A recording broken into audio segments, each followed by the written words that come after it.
Hello, citizens of YouTube. This is the Geeky Nerd here, and today I am going to be talking about the Griffin Armament Port Pocket and what I have considered to be the ultimate bulk carrier group for running a suppressed build, handpicked every single part.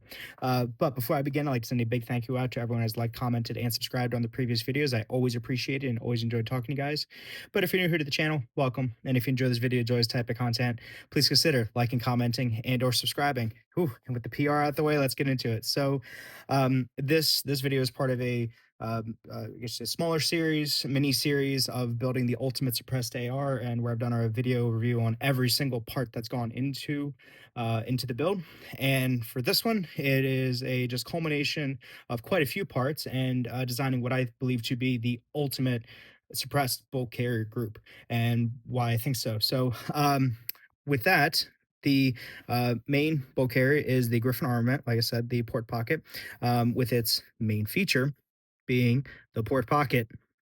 And what this does is it creates a artificial chamber in the sidewall of your upper receiver to essentially allow the gas to be any type of gas that's coming back through your gas key that's being vented out traditionally through your gas fence to allow a chamber for it to air, expand, cool, and then be distributed down into your mag, similar to KAK, but I believe this to be a more efficient, better design overall.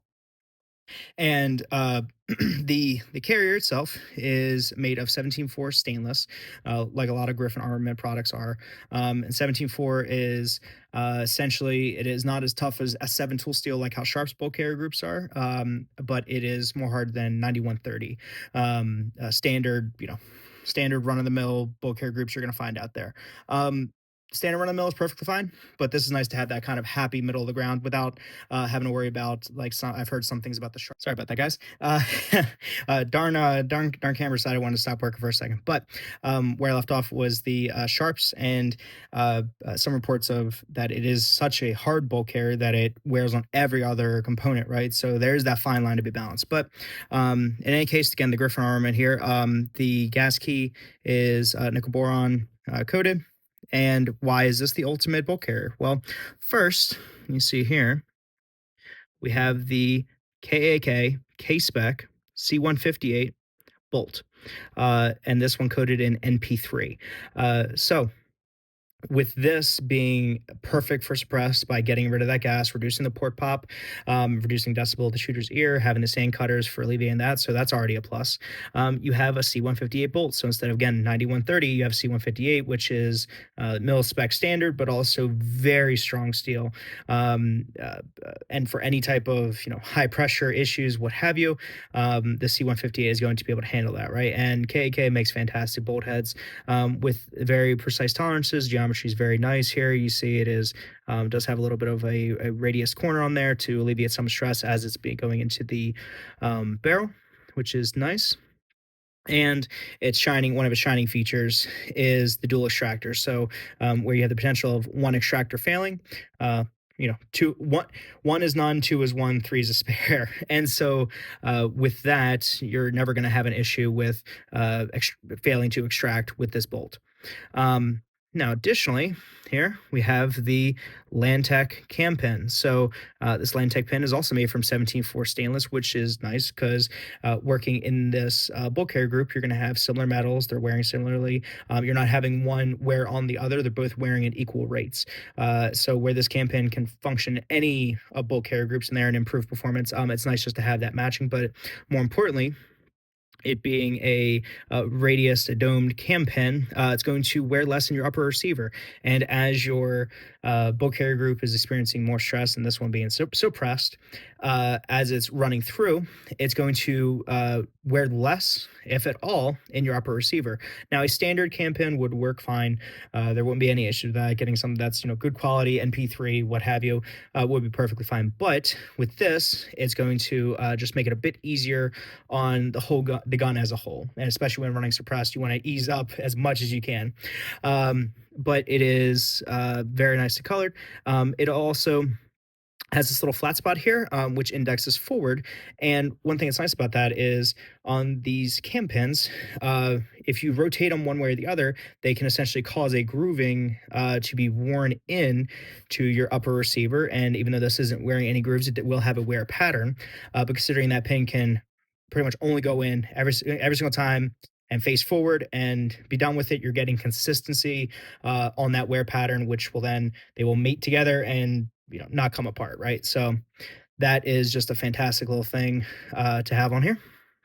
And then the firing pin is a fail zero nickel boron coated firing pin. So you're getting excellent lubricity there. And you're kind of matching the same color theme as you see I got going on here, right? With a little bit of bling, but overall very nice. It's a very nicely made firing pin.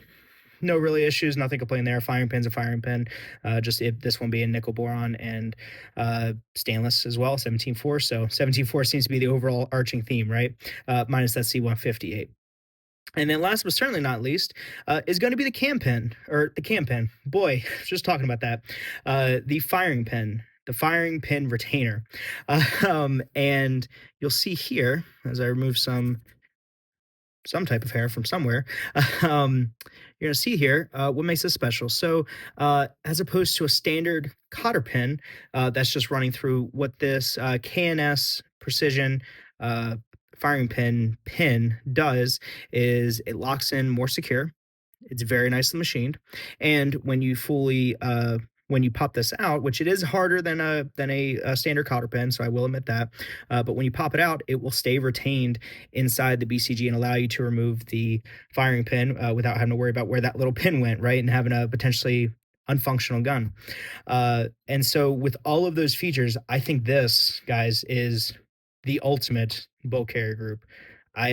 For a suppressed build, I don't really, I can't think of anything other to improve on this, other than maybe an adjustable gas key, but that's kind of a little weird. And then also this being a little bit proprietary, don't want to have to worry about that.